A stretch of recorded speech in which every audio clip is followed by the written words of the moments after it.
আমাকে কেউ গুরুত্ব দেয় না, তাই বলে আমার থেমে থাকা যাবে না।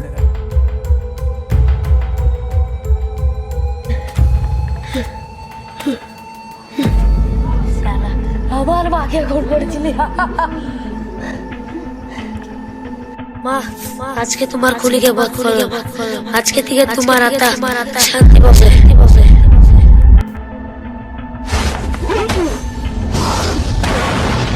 ফিরছি আবার নতুন স্টাইলে, বইয়ের পাতায় ধুলো জমলেই গল্প শেষ হয়।